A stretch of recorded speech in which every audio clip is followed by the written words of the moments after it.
What's up everyone and thanks for watching. I'm Eric the Human and this is a quick little video about a character I made in D&D that I'd like to share. So, my last video on D&D did alright. I was pretty happy with it. I enjoyed recording it because I got to talk about D&D to the people of the internet and I was super pumped about that. So, I decided I'm going to start making some more D&D videos. I know there hasn't been any Let's Get Hype videos or any kind of like anything really. That has been like really high quality, but I want to start doing stuff that I can do a lot more easily without any research and stuff like that. And in most of my free time, I've been designing characters for D&D. So I'd like to talk about one that I designed recently. I'd like to walk through my character creation step process that I have. I mean, there's no like real way of doing it, but pretty much you just start with a simple idea. I wanted to play as well, before we do that, I'll just say I designed a character called Wim. He is a Tiefling Warlock who is has a pact with a Great One that I'm going to be calling the Great Harvest. It's based off of a Magic the Gathering card. I'll have it up on screen. It's pretty cool art, and it looks like more peaceful. Because the Great Ones are kind of like Cthulhu-esque creatures, and there's the Great Harvest, which is cool, but there's also this other image that I'll put up right now too that I'm basing it off of, that looks a little more scarier, but still looks more foresty. But see, I started off I wanted to be a hippie character, like originally it was in my head as like Tommy Chong, like Dave's not here, man, like that guy. But then I realized like that'd be kind of meh to play as. Like I can only do that voice so well, and after a while it'd just get annoying. So I decided to still make him like a hippie, and he's gonna do the devil's weed, which is a drug, but he's not gonna do it all the time. But he's gonna be a little off. That was my big thing. So I was like, I want him to be a little off, and I also want him to be in touch with nature and be like a hermit. So what I did was I looked into the druid class because obviously nature and druids it goes together. And I was looking through it, and I really don't like the druids that much, and that sucks because they're kind of cool. Like they have some cool stuff they can do, but overall it just didn't fit the bill. So I was like, what casters can I do that I because I don't like playing melee characters. It's cool, but like it's whatever. Um, oh god. So what I did was I looked into the warlock because the warlock gets powers from somebody else. A sorcerer like studies everything, I believe. Um, or the sorcerers are very potent in their casting, and they can memorize like a good amount of spells. And they're just powerful.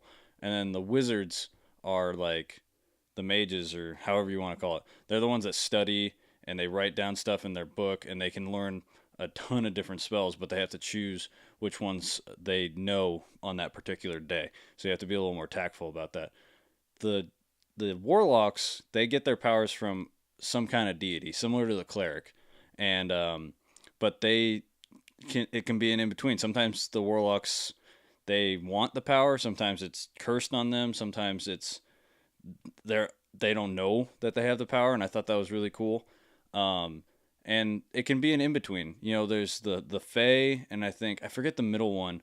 And then there's the great ones, because there's multiple. You can pick whichever one you want. You can be creative with it because they all just have weird. You get weird powers from that class, and I was like, okay, cool. There's like tentacles and stuff like that. And then because I know my DM's pretty cool about like little backstories, and giving us little features based on those backstories.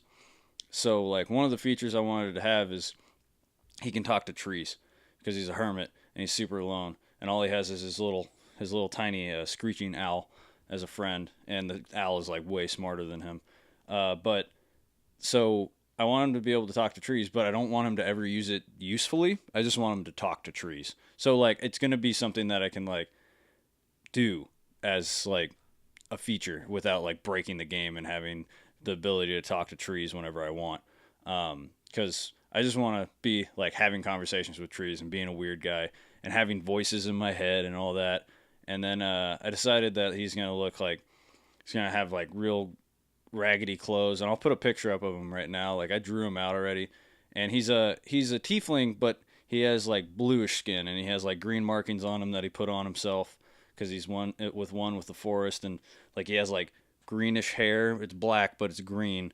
And the reason being is like he's been out in the forest so long, and he's sat at places for such a long time that he actually has moss growing on him, and there's like moss on his cloak that he wears, and he actually like he's not ashamed of being a tiefling. He doesn't care about it, but tieflings get a bad rap, and he knows that, so he covers his face. And I have a picture of what his face actually looks like. I'll have that up too right now. But like he he understands that people are afraid, and he's blessed, so called, that he has small horns, so it's kind of easy for him to cover him if he really wanted to, and so he doesn't really venture out too much because he knows that people don't like they don't like tieflings, and he's not mad at people for disliking tieflings. He understands that his ancestors, messed up with like cohorting with demons to get their powers and everything like that, but he understands that not don't judge the sins of the father and then blame the child. So it's not his fault he's a tiefling, and he just decided to be a hermit, and one day was contacted by the Great Harvest and got his powers that way. And like this took me a couple days to put together, and it's a fun idea. And I have a little chart that I'm working on. It's a 1 through 20 chart, and I'm gonna roll randomly, or I'll have my DM roll randomly, and then he'll like pass me a note, and that's what the voices in my head are saying. Or I'm gonna talk to him and like spitball a little bit about how because I went to the D&D subreddit and asked the question, and they gave me some great ideas about having my DM be the voice in my head, and like him randomly will have like guidance or to tell me like, oh, don't trust these people or stuff like that. And it'd be fun to be like, what? No. And then just like be talking to myself and people being like, and he's not going to be like a crazy person. He's not going to be insane. He's not going to be weird. Okay, he's going to be super weird. That's just going to be his thing. But he's going to be super nice. Like he's never going to go out of his way to like hurt people. He's going to be I wouldn't say lawful good. I'd say neutral good. He doesn't want people to get hurt. He wants everybody to get along, but like he doesn't really care about like laws and stuff like that, cuz like the dude does drugs, and like he cohorted with a, a spirit that he probably shouldn't have.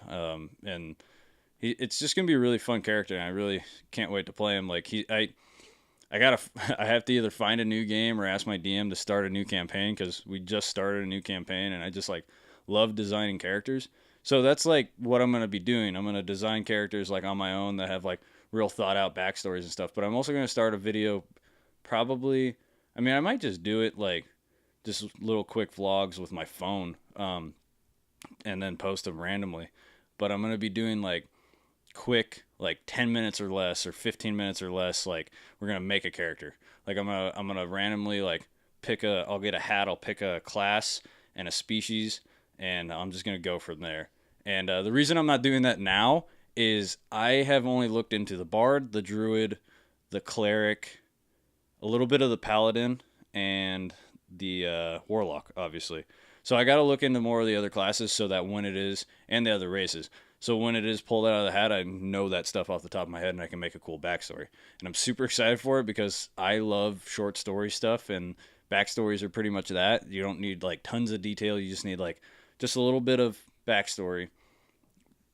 Hence why that's called that. But you just need a little bit of information that kind of wraps up what the character is. And I'm super excited for that. So I wanna like start doing that, and then if people need random ideas, I'll have just a ton. I'll just have a playlist of just characters they can peruse through, and they're gonna be real quick videos. And I might edit them, but I'm always gonna have a little timer going that ties in how long it's actually been. But I might edit them just to make them like 5-minute videos or something like that, because it'd be really cool.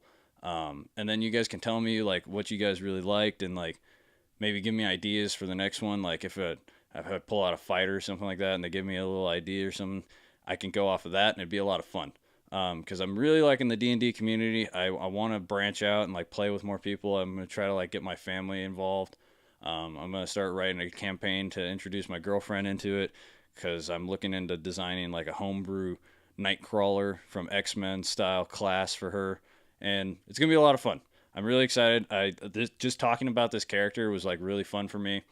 I and I'll keep you guys posted on the journeys that he goes through in any future. And I know I was gonna do a D&D podcast. Recording the situation I'm recording was just awful, and I got to get more stands. That's the reason why it didn't happen. The stands I had didn't work. I have the little table clamp ones, and they just weren't working with the situation we had last time we played. So I have some ideas to fix that before I buy new stands. But if that doesn't work, I'll just crack down, buy new stands, because these things are awesome. I just wanted the table clamps because they're a little more official. But yeah, I hope you guys enjoyed this. If you did, let me know in the comments down below. Tell me your favorite D&D character that you've ever played or ever heard of, like Strix from Critical Role. Lots of cool characters out there. So let me know in the comments. Please leave a like and tell me what you think. And I'll see you guys next time.